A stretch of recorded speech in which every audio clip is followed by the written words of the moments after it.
अब हम लोग ली चैटरियल प्रिंसिपल को वन बाय वन कर कर अप्लाई कर रहे हैं। चलिए पढ़िए heading, effect of change of number of moles.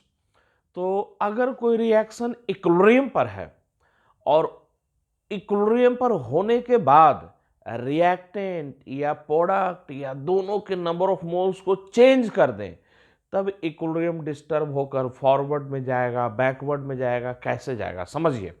याद बिल्कुल नहीं करना है, सिर्फ समझना है। तो एक रिएक्शन दिया जा रहा है, 2 अमोनिया गैस से हम लोग का हाइड्रोजन गैस और नाइट्रोजन गैस। अब बोला जा रहा है कि ये रिएक्शन इक्विलिब्रियम पर है। सडनली अमोनिया के नंबर ऑफ मोल्स को हम लोगों ने इंक्रीज कर दिया। भाई याद करिए, अगर कोई चेंज किए हैं इंक्रीज कर कर, तो रिएक्शन उस डायरेक्शन में जाएगा जिससे कि वो चेंज डिक्रीज होने लगे।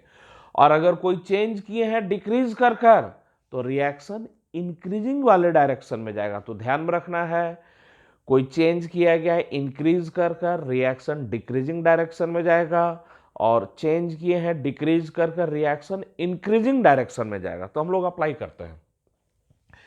ये रिएक्शन इक्विलिब्रियम पर था, सडनली अमोनिया के नंबर ऑफ मोल्स को बढ़ा दिए। अब नए इक्विलिब्रियम पर आने के लिए रिएक्शन उधर की ओर जाएगा जिससे कि अमोनिया का नंबर ऑफ मोल्स घटे, तो फॉरवर्ड में जाएगा। भाई फॉरवर्ड में जाएगा तो अमोनिया का मोल घट जाएगा, हाइड्रोजन और नाइट्रोजन का मोल बढ़ जाएगा। तो हमें हाइड्रोजन नाइट्रोजन से मतलब नहीं है, हमें अमोनिया से मतलब है। अमोनिया के मोल इंक्रीज किए थे, अब न्यू इक्विलिब्रियम पर आने के लिए उधर की ओर जाएगा जिससे कि अमोनिया का मोल डिक्रीज करे। मतलब जनरल कंक्लूजन याद रखिए, रिएक्टेंट का नंबर ऑफ मोल्स इंक्रीज करेंगे तो भाई रिएक्टेंट का नंबर ऑफ मोल्स इंक्रीज करेंगे, न्यू इक्विलिब्रियम पर आने के लिए फॉरवर्ड डायरेक्शन में चला जाएगा। चलिए वैसे ही बोला जाए कि ये रिएक्शन इक्विलिब्रियम पर था, सडनली अमोनिया रिएक्टेंट के नंबर ऑफ मोल्स को डिक्रीज कर दिए।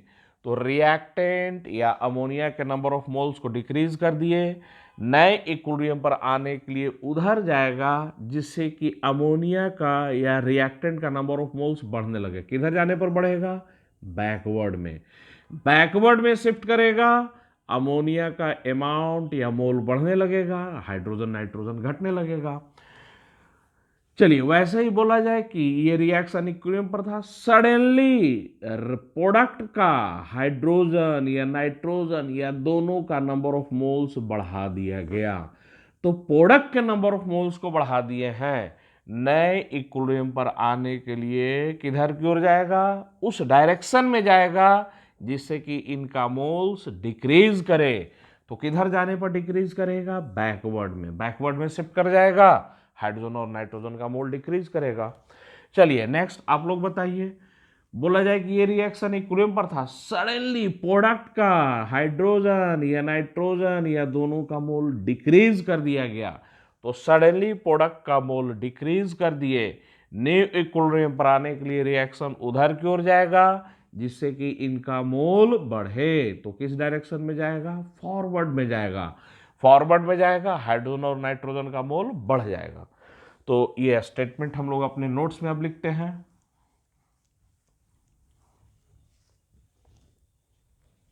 If number of moles of reactant is increased or decreased, then equilibrium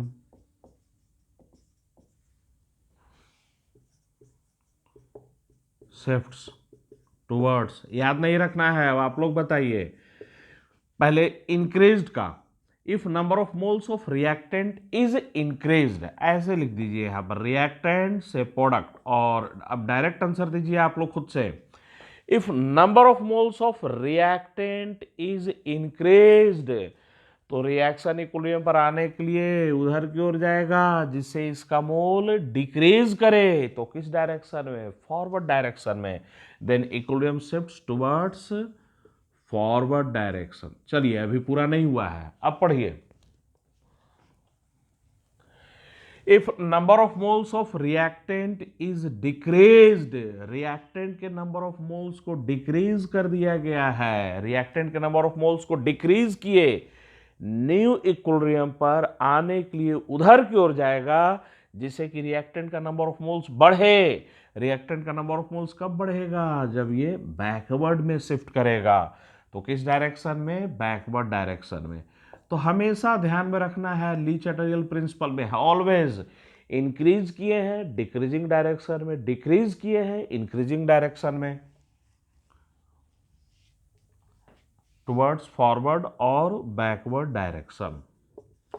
चलिए, ये हुआ रिएक्टेंट का। अब प्रोडक्ट पर आते हैं। If number of moles of product is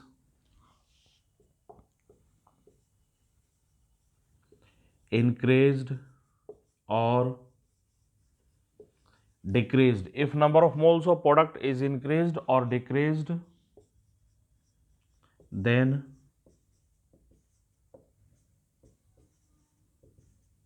equilibrium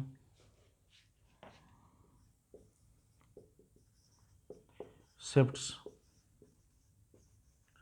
towards, then equilibrium shifts towards। ध्यान से समझना है, ये रिएक्टेंट हुआ, ये हम लोग का प्रोडक्ट हो गया, सिंपल केस लिया गया, बिल्कुल सिंपल केस। अब एक एक कर आइए। If number of moles of product is increased, आपको आंसर देना है, आंसर आप लोगों को देना है। Number of moles of product is increased, product P का नंबर ऑफ मोल्स बढ़ा दिया गया, नए इक्विलिब्रियम पर आने के लिए रिएक्शन उस डायरेक्शन में जाएगा जिससे कि प्रोडक्ट का नंबर ऑफ मोल्स घट जाए। तो किस डायरेक्शन में जाएगा? तो घटेगा, बैकवर्ड में शिफ्ट कर जाएगा। Then equilibrium shifts towards backward direction, towards backward direction. वैसे ही अब नेक्स्ट हम लोग आते हैं, decreased, number of moles of product is decreased, product का नंबर ऑफ मोल्स डिक्रीज किया गया है। तो ये बताइए, प्रोडक्ट का नंबर ऑफ मोल्स डिक्रीज कर दिए, नए इक्विलिब्रियम पर आने के लिए उधर की ओर जाएगा, जिससे प्रोडक्ट का नंबर ऑफ मोल्स बढ़े। प्रोडक्ट का नंबर ऑफ मोल्स कब बढ़ेगा? जब ये फॉरवर्ड में जाएगा, शिफ्ट टुवर्ड्स बैकवर्ड और फॉरवर्ड डायरेक्शन।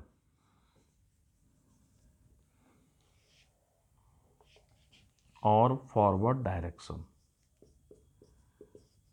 चलिए उतारिए।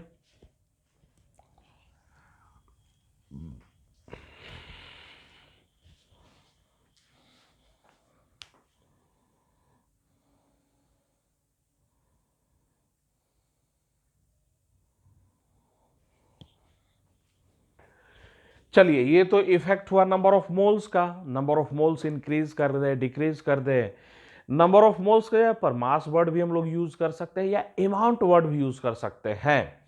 लेकिन ध्यान देना है, अगर कोई स्पेसिस सॉलिड स्टेट में है, तो अगर कोई स्पेसिस सॉलिड स्टेट में है तो उसके ऐड करने से, उसके एडिशन से इक्विलिब्रियम डिस्टर्ब नहीं होता है। क्यों? तो याद कीजिए, प्योर सॉलिड का एक्टिव मास क्या होता है? कांस्टेंट होता है।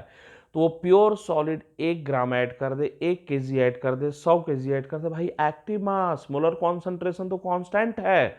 तो हमेशा ध्यान रखना है, प्योर सॉलिड के एडिशन से इक्विलिब्रियम डिस्टर्ब नहीं होता है। तो अगर कोई स्पेसिस सॉलिड स्टेट में है तो उसके एडिशन से इक्विलिब्रियम डिस्टर्ब नहीं होता है। मोस्ट इंपॉर्टेंट पॉइंट है, इसको एकदम कंठस्थ रखना है, ये मिस्टेक करता है हम लोगों से। तो VVI इसको बिल्कुल याद रखना है।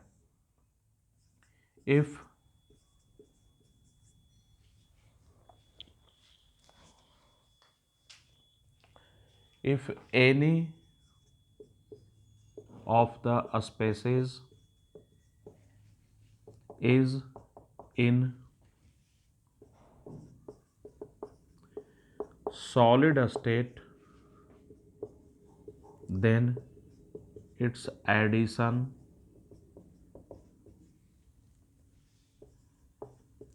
does not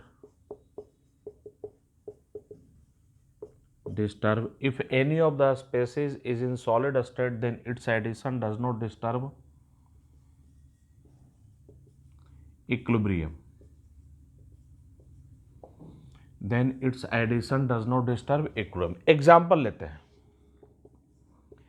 एक एग्जाम्पल है हम लोग का कैल्शियम कार्बोनेट सॉलिड से calcium oxide solid.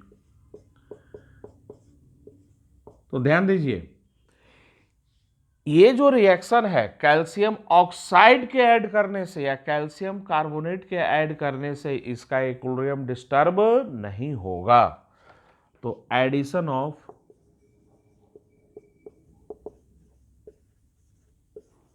Calcium carbonate solid और कैल्शियम ऑक्साइड सॉलिड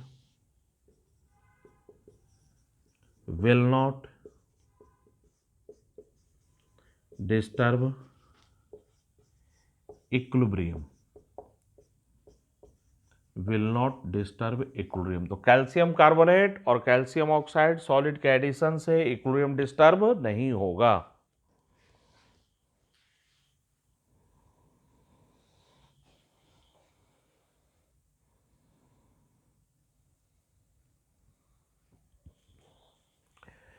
चलिए नेक्स्ट हम लोग समझते हैं effect of change of pressure of gas. अगर गैस का प्रेशर चेंज किया जाए तो इक्विलिब्रियम कैसे डिस्टर्ब होगा, डिस्टर्ब होकर फॉरवर्ड में जाएगा, बैकवर्ड में जाएगा, कैसे हम लोग पता करेंगे. तो ध्यान दीजिए, प्रेशर गैस का दो तरीके से चेंज कर सकते हैं. कैसे समझिए. मान लीजिए कि इस कंटेनर में रिएक्शन हो रहा है. ये एक कंटेनर दिखा दिया गया है, ये पिस्टन लगा हुआ है. इस कंटेनर में ये रिएक्शन हो रहा है. ए गैस और बी गैस आपस में रिएक्ट कर कर एम गैस और एन गैस बन रहे हैं. चलिए इन जनरल यहां पर दिखाया गया, इन जनरल समझिए. तो ये रिएक्शन इस कंटेनर में हो रहा है. तो इस कंटेनर में कौन कौन से गैसेस होंगे? ए, बी, एम और एन. अब गैस का प्रेशर चेंज करना है तो दो तरीके से कर सकते हैं. किसी पर्टिकुलर गैस का प्रेशर चेंज करना हो, अगर ए का प्रेशर चेंज करना है तो ए के नंबर ऑफ मोल्स को चेंज कर दे. ये बताइए, अगर ए के नंबर ऑफ मोल्स को चेंज करेंगे तो सिर्फ और सिर्फ प्रेशर किसका चेंज होगा? ए का. वॉल्यूम कुछ भी नहीं किए, टेम्परेचर में कोई चेंज नहीं किए. P बराबर, याद कीजिए, P बराबर क्या होता है? nRT divided by V. Temperature constant रखे हैं, वॉल्यूम भी कांस्टेंट रखे हैं. T और V को कांस्टेंट रखते हुए A का नंबर ऑफ मोल्स बदलेंगे, प्रेशर A का बदलेगा. B का नंबर ऑफ मोल्स बदलेंगे, प्रेशर B का बदलेगा. M का नंबर ऑफ मोल्स बदलेंगे, प्रेशर M का बदलेगा. मतलब क्या हुआ? जिस गैस के नंबर ऑफ मोल्स को चेंज करेंगे, प्रेशर उसी गैस का चेंज होगा. एक तरीका तो ये हुआ किसी पर्टिकुलर गैस के पार्शियल प्रेशर को क्या करना? चेंज करना. एक तरीका ये है. दूसरा तरीका क्या है? तो दूसरा तरीका है टेम्परेचर बदल दे, वॉल्यूम बदल दे. ये बताइए, अगर यहां का टेम्परेचर बदलेंगे तो प्रेशर क्या किसी एक गैस का बदलेगा या सबका बदलेगा? सबका बदल जाएगा. और अगर वॉल्यूम बदल दे, बोले कि इस पिस्टन को कंप्रेस कर दिया जाए, कंप्रेस कर दे, पिस्टन को कंप्रेस करेंगे तो प्रेशर किसी एक गैस का चेंज होगा या सबका चेंज होगा? सबका चेंज होगा. तो यहां पर हम लोग प्रेशर दो तरीके से चेंज कर रहे हैं. दो तरीका से कौन सा? तो प्रेशर दो मेथड से चेंज कर रहे हैं, दो तरीके से चेंज कर रहे हैं. समझिएगा कौन सा? पहला तरीका, किसी पर्टिकुलर गैस के पार्शियल प्रेशर को चेंज करा है. मतलब ओनली ए का पार्शियल प्रेशर चेंज किया गया, ओनली बी का पार्शियल प्रेशर चेंज किया गया, या ओनली एम या ओनली एन का पार्शियल प्रेशर चेंज किया गया. दूसरा तरीका, कंटेनर के वॉल्यूम को ही चेंज कर कर टोटल प्रेशर को क्या कर दिया गया है? बदल दिया गया है. तो कंटेनर के वॉल्यूम को, पिस्टन को कंप्रेस कर कर या पिस्टन को ऊपर की ओर खींचकर टोटल प्रेशर को बदल दिया गया है। तो यहां पर हम लोग दो तरीके से प्रेशर को चेंज कर रहे हैं। आप लोगों को क्लियर है कौन कौन सा? किसी पर्टिकुलर गैस के पार्शियल प्रेशर को चेंज करना, दूसरा तरीका कंटेनर के वॉल्यूम को चेंज कर कर टोटल प्रेशर को क्या कर देना? चेंज कर देना।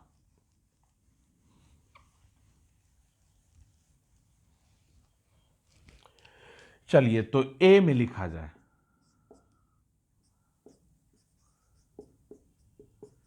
पार्शियल प्रेशर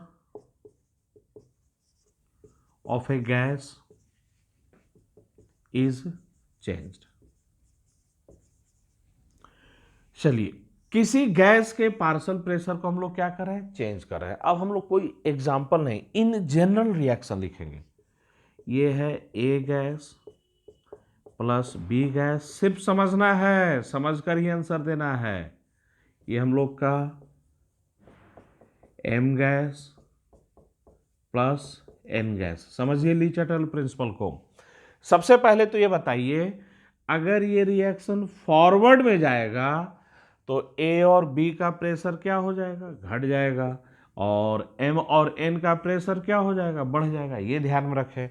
तो अगर ये इक्विलिब्रियम फॉरवर्ड में शिफ्ट करेगा तो रिएक्टेंट का पार्शियल प्रेशर डिक्रीज करेगा, प्रोडक्ट का पार्शियल प्रेशर बढ़ जाएगा। और नेक्स्ट बताइए, अगर ये रिएक्शन बैकवर्ड में शिफ्ट करे, अगर ये रिएक्शन बैकवर्ड में शिफ्ट कर जाए तो रिएक्टेंट का पार्शियल प्रेशर इंक्रीज करेगा, प्रोडक्ट का पार्शियल प्रेशर डिक्रीज कर जाएगा। तो ध्यान दीजिए, अगर ये रिएक्शन बैकवर्ड में शिफ्ट कर जाए तो रिएक्टेंट इसका पार्शियल प्रेशर इंक्रीज करेगा और प्रोडक्ट का पार्शियल प्रेशर डिक्रीज करेगा। अब आंसर दीजिए। बोला जाए ये रिएक्शन इक्विलिब्रियम पर था, सडनली रिएक्टेंट के पार्शियल प्रेशर को इंक्रीज कर दिए, रिएक्टेंट के पार्शियल प्रेशर को इंक्रीज किया गया। ली चैटरल प्रिंसिपल क्या कहता है? भाई रिएक्टेंट के पार्शियल प्रेशर को इंक्रीज किए थे, न्यू इक्विलिब्रियम पर आने के लिए रिएक्शन उधर की ओर जाएगा जिससे कि रिएक्टेंट का पार्शियल प्रेशर डिक्रीज करे। तो रिएक्टेंट का इंक्रीज किए थे, अब डिक्रीजिंग डायरेक्शन में जाएगा, तो फॉरवर्ड डायरेक्शन में जाएगा तो रिएक्टेंट का पार्शियल प्रेशर डिक्रीज करने लगेगा। चलिए फिर से अब आते हैं।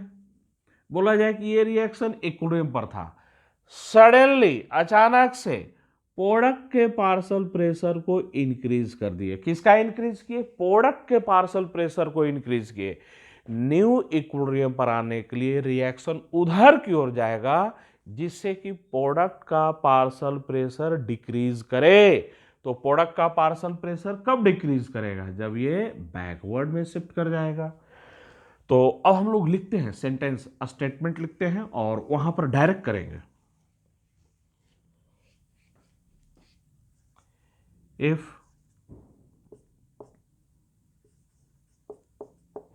partial pressure of a reactant is, if partial pressure of a reactant is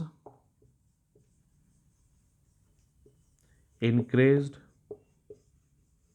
or decreased, if partial pressure of a reactant is increased or decreased, then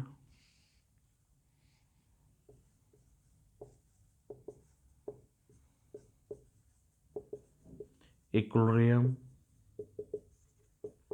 shifts towards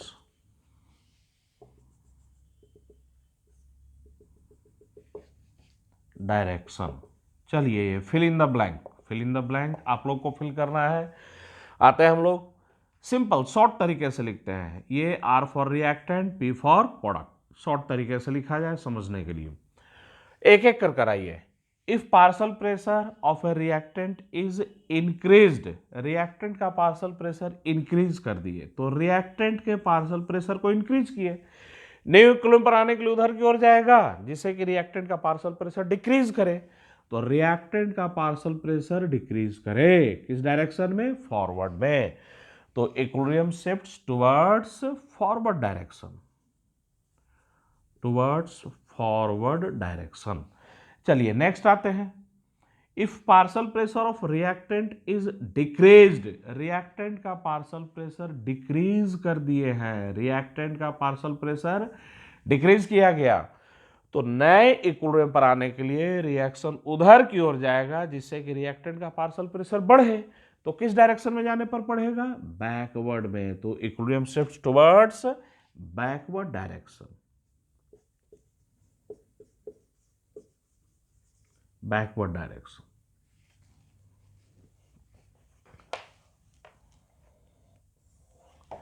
चलिए ये पार्शियल प्रेशर ऑफ रिएक्टेंट था। Product की हम लोग बात करें। If partial pressure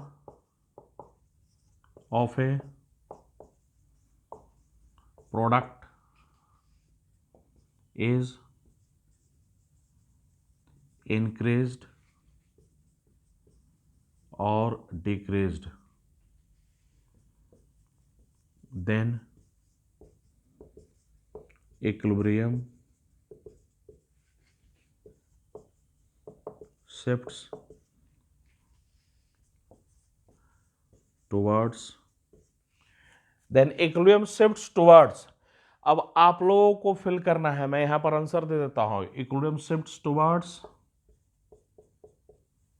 backward और forward direction, backward और फॉरवर्ड डायरेक्शन, बैकवर्ड और फॉरवर्ड डायरेक्शन। समझिए, ये रिएक्टेंट, ये प्रोडक्ट। अब एक एक करके आइए। If partial pressure of A product is increased, तो ये P का पार्शियल प्रेशर इंक्रीज किया गया, तो देखिए और बताइए।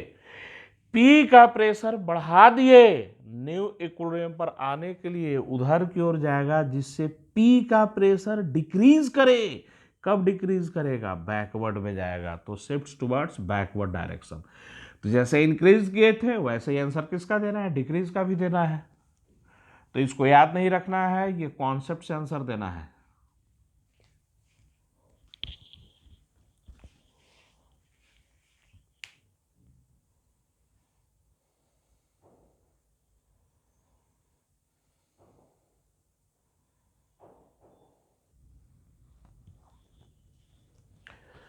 चलिए नेक्स्ट हम लोग समझते हैं।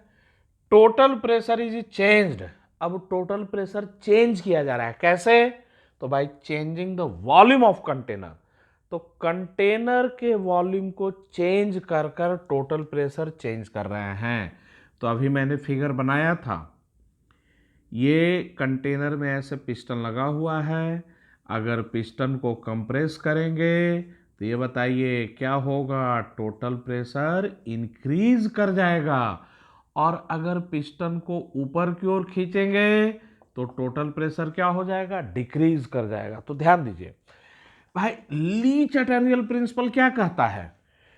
टोटल प्रेशर इंक्रीज कर दिए हैं, टोटल प्रेशर इंक्रीज किए हैं, तो रिएक्शन उधर की ओर जाना चाहिए, जिससे कि टोटल प्रेशर डिक्रीज करे। सिंपल। वैसे ही वॉल्यूम को चेंज कर कर टोटल प्रेशर को डिक्रीज कर दिए, तो ली चैटर्जियल प्रिंसिपल क्या कहता है? टोटल प्रेशर को डिक्रीज किए हैं, तो रिएक्शन उस डायरेक्शन की ओर जाना चाहिए, जिससे कि टोटल प्रेशर क्या हो? इंक्रीज करे। चलिए तो कैसे प्रेडिक्ट करेंगे? फॉरवर्ड बैकवर्ड कैसे प्रेडिक्ट करेंगे? तो ध्यान दीजिए, आइडियल गैस इक्वेशन लगाइए। P टोटल इक्वल टू क्या होता है हम लोग का? N total RT divided by V।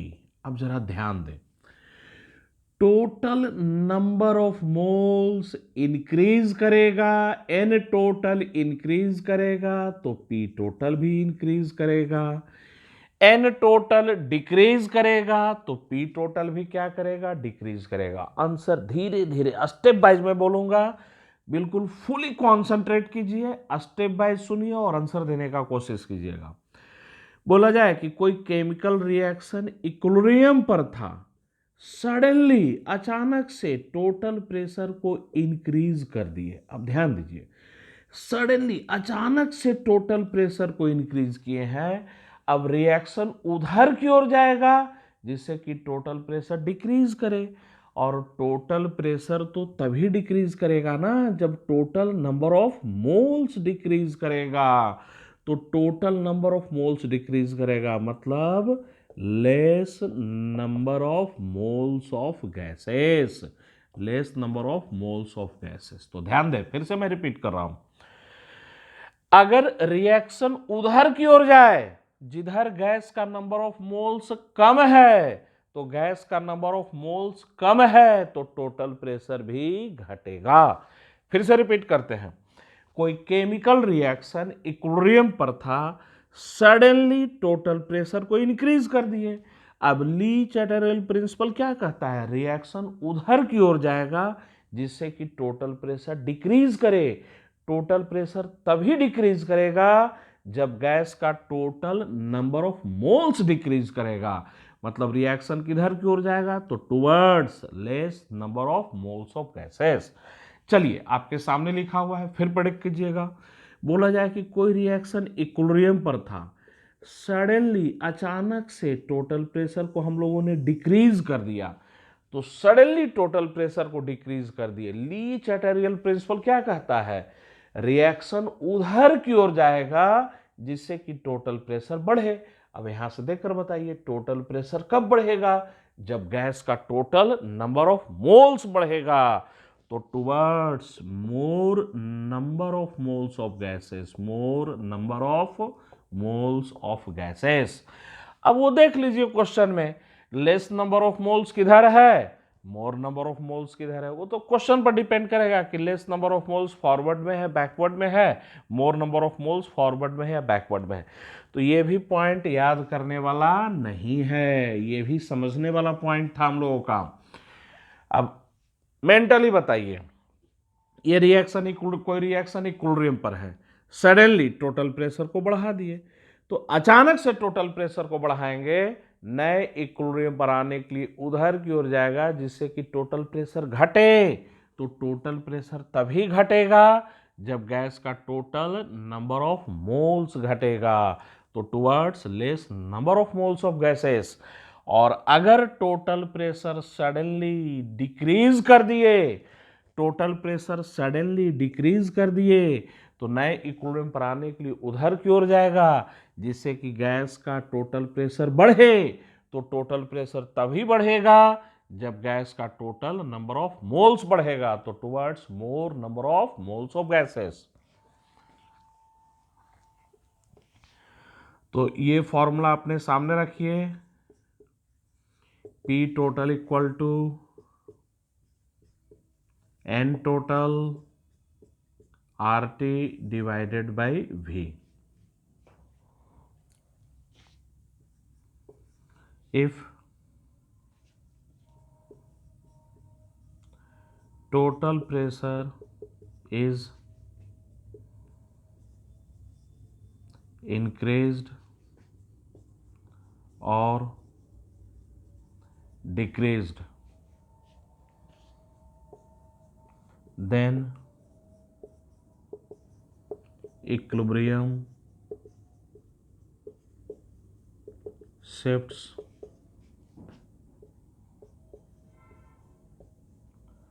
towards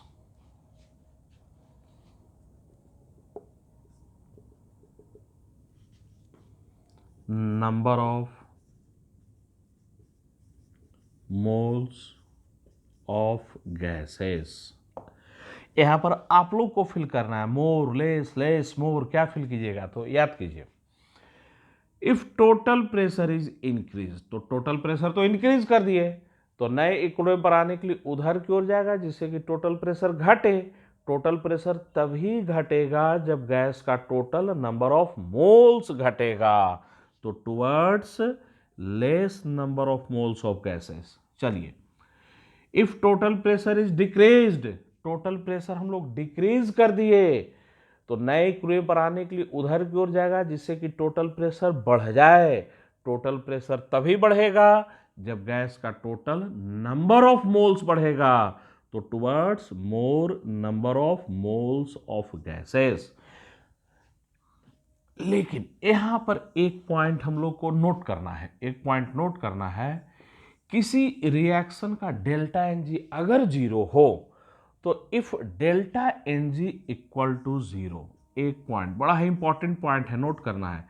तो अगर डेल्टा एन जी जीरो हो तो टोटल प्रेशर को चेंज करने पर, मतलब कंटेनर के वॉल्यूम को चेंज करने पर इक्विलिब्रियम डिस्टर्ब नहीं होता है।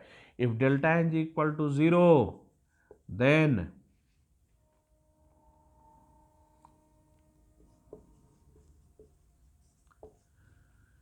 if delta n is equal to 0 then change of total pressure by changing the volume of container. If delta Ng equal to 0 then change of total pressure by changing the volume of container will not disturb equilibrium. ये point हम लोग को याद रखना है। अगर किसी reaction का डेल्टा एन जी जीरो है तो वॉल्यूम को चेंज कर कर टोटल प्रेशर को चेंज कर रहा है, इक्विलिब्रियम डिस्टर्ब नहीं होगा।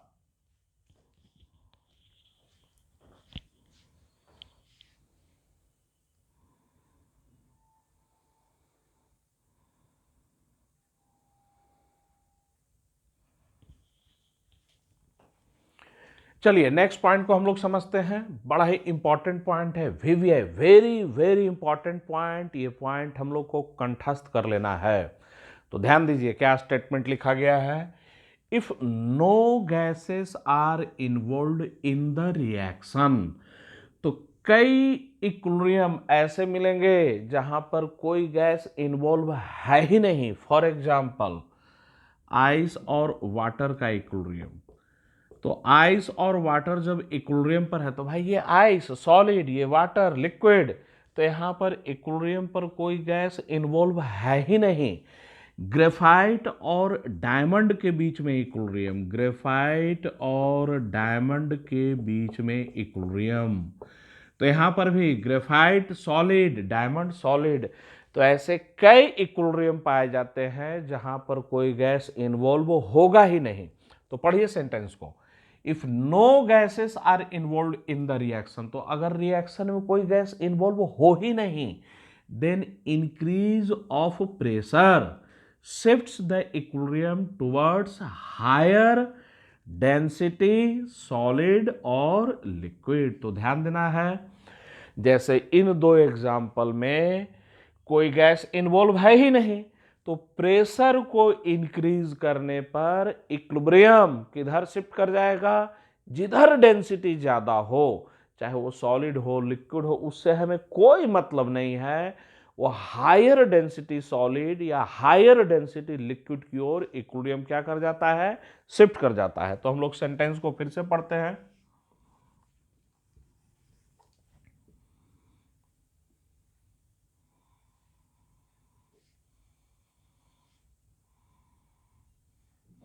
चलिए पढ़ते हैं। If no gases are involve in the reaction then increase of pressure shifts the equilibrium towards, किधर की ओर, तो हायर डेंसिटी सॉलिड या लिक्विड की ओर। तो ध्यान में रखना है, अगर कोई गैसेस इन्वॉल्व नहीं है तो प्रेशर को इंक्रीज करने पर इक्विलिब्रियम हायर डेंसिटी की ओर शिफ्ट करता है। चलिए पहला example, ice water, ice water. अब इन दोनों में बताइए डेंसिटी ज्यादा किसका होता है, तो आइस का डेंसिटी कम होता है, लेस डेंस, लेस डेंस, और ये मोर डेंस, मोर डेंस। तो अब जरा बताइए प्रेशर को इंक्रीज करने पर इक्विलिब्रियम किधर की ओर जाएगा, जिधर डेंसिटी ज्यादा है, तो फॉरवर्ड में शिफ्ट करेगा। तो इंक्रीज ऑफ प्रेशर, प्रेशर को इंक्रीज करेंगे फॉरवर्ड में शिफ्ट करेगा। तो ये बताइए प्रेशर को इंक्रीज करेंगे फॉरवर्ड में, हायर डेंसिटी को ओर शिफ्ट किया। इसका मतलब जब ये फॉरवर्ड में शिफ्ट करेगा तो आइस क्या करेगा, मेल्ट करेगा। ध्यान से मैं फिर से स्टेटमेंट को रिपीट करता हूं। प्रेशर को इंक्रीज करने पर हायर डेंसिटी की ओर जाएगा, हायर डेंसिटी की ओर जाने का मतलब फॉरवर्ड में जाएगा, फॉरवर्ड में जाने का मतलब आइस मेल्ट करेगा। तो आइस कब मेल्ट किया, प्रेशर को इंक्रीज करने पर। तो एक सेंटेंस याद रखिए, melting of ice is favourable at high pressure. ये सेंटेंस बिल्कुल कंठस्थ रखना है एग्जाम्पल से। Melting of ice is favourable at high pressure. High pressure पर आइस के मेल्टिंग का कंडीशन क्या होता है, फेवरेबल होता है। चलिए सेकंड एग्जांपल पर हम लोग आते हैं। कार्बन या ग्रेफाइट से diamond,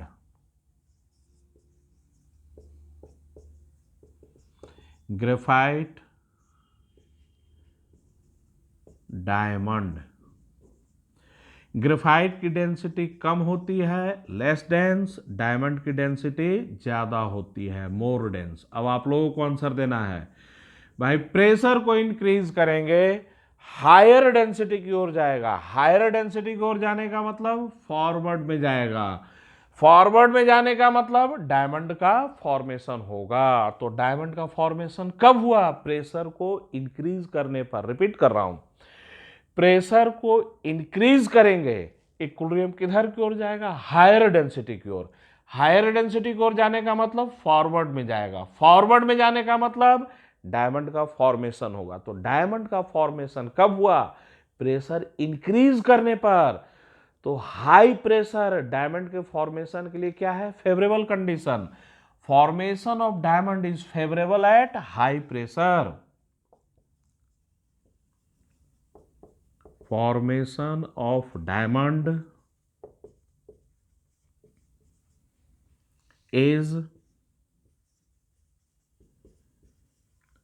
favorable at high pressure. High pressure पर डायमंड का फॉर्मेशन का कंडीशन क्या है, फेवरेबल है।